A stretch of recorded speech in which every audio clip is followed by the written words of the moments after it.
Alright, guys. Just wanted to go over the Marauder. Been a pretty powerful class. I haven't seen very many people playing it. I was kind of wondering why. Uh, Lee was making this. He was doing this build for the whole first part of the season there. Been pretty good. I like the AoE clear on it. And then the single target on it has been pretty good as well. And it's pretty much just using the same thing. So you're just running around, throwing your heavy ball out, AoEing everything all the time. Pretty easy. And then this other one is just the heavy ball again, but we're using the terrain collision one, which does a lot of single target damage. So just pop that off right there. Pop the potions off.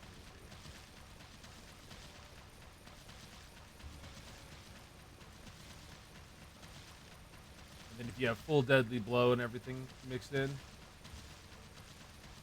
I'm pretty sure Lee was doing about 100 billion with it, so it's pretty good.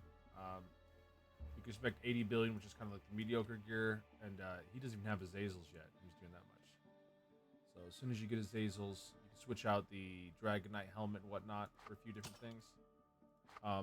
Best setup I've had for it so far is just Sung Lee's Destroyer Flail with the Feral or the Bloodmoon Crescent.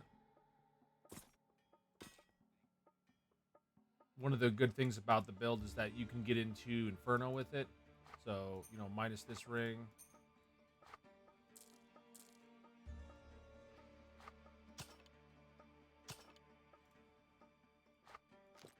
Kind of put any boots in you want right there, and then the helmet. And you can't really use a Girdle of Eternal War until you get into Inferno, so we can use the Rugals. So something like this, put in whatever boots you want. There's all sorts of boots for damage. And then this should get you into Inferno pretty easy. Just a couple Elven Grace rings. As for your charms, you can't really ever choose what charms you're going to get right off the bat, and they're harder to farm than other things. Especially after playing a lot of solo self-found here. So a lot of weird items like Rugal Sash becomes really powerful in the solo self-found. Stuff like Pit Lord's Vanquisher. Really good easy crit chance, crit damage. Until you get Kadash and whatnot, you're really just searching for like Griffin's Claw, Elven Graces for your crit chance. Or you can go down the Shadow Fury path. Shadow Carver. For charms, I always like to get an Anubis Ink charm in every build, just to get that extra HP, just a little bit of HP there. It usually helps out. Chaos Charm, we're just using it for the mana and the resist and whatnot. Only charms you're really going to be looking for is stuff like the crit chance, so Apex Charms. And then also you're going to be looking for ninja charms and whatnot. You're just trying to get as much crit damage as you can. And he does require a little bit of crit chance. So you will need at least 1 or 2 charms because he doesn't have any passives for it. This should get you into Inferno, though. Nice, good setup. Once you get stronger, I really like the Dragon's Helmet with it. There's all sorts of helmets you can use. You can use Legionnaire, whatever you want. Girdle of Eternal War, of course. I don't really have really good open wounds on this character, so I would be using Rim Skins right now. But eventually switch over to autos or just keep the Brawler's Fighting Mitts on. And the best setup for damage I've had so far has been Sung Lee's Destroyer and the Feral Claw setup. The Feral's kind of hard to get for people, so I don't really include it in the build right off the bat, just so people can kind of make something that's a little bit more obtainable. Same with the Gabriel's Broken Wings. I like the attack speed on them, and I like all the stats. A little bit better than Executioner's Cocoon. But Executioner's Cocoon is way easier to get until you get into Inferno, then you just have to kill Gabriel for this. Alright. Pretty quick build guide. I just wanted to go over the Marauder real quick. It's been a powerful class this season, and I think it's definitely worth playing for each season if you want to. Add a little bit of cold damage to him, and his AoE clear, and his single target here. Very, very powerful stuff. In the description there, I'll put the Google Doc for what you should do for the skills on him. And I just kind of wanted to go over the gearing for you guys. So to get into Inferno, there was a setup there. Everything I'm showing you that you could use before Inferno, such as the Pit Lord's Vanquisher and the Executioner's Cocoon, all obtainable. You can't get Chaos Walkers till Inferno, and you can't really get the Girdle of Eternal War. So We'll be using those things. Quickly, in case people aren't down for the crit or you just having a hard time finding crit gear, you're always going to find Sung Lee's Destroyer's Flail. You'll probably find this while you're searching for your Inferno mats. So going crit's definitely a good idea for this build because his easy best in slot mace.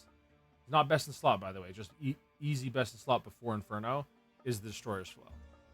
So, and it's a crit chance type of weapon. So might as well go crit chance. If you can't, though, for some reason, I have shown a few times how to do non-crit. Usually Shadow Fury or Shadow Carver.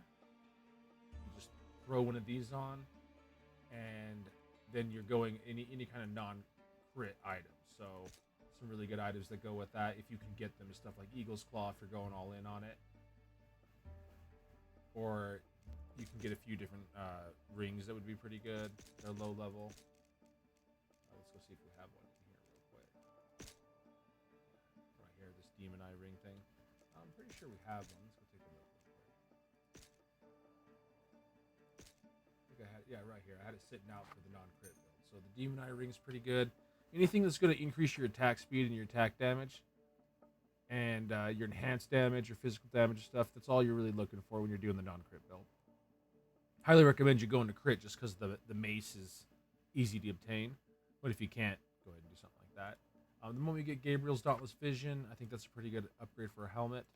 If you can't get that, or if you can't get the Dragon Knight's helmet, once again, Pit Lord's Vanquisher will get you going for quite a while.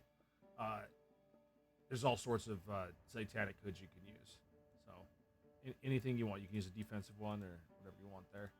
As for the flasks here, definitely going to want to go with, I think the attack speed one, the coffee container, bottle of sake, and elixir of death, pretty much a no-brainer. These are all really powerful.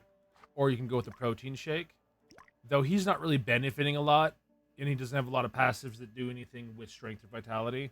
So kind of better on things like Yot and stuff than him. All right.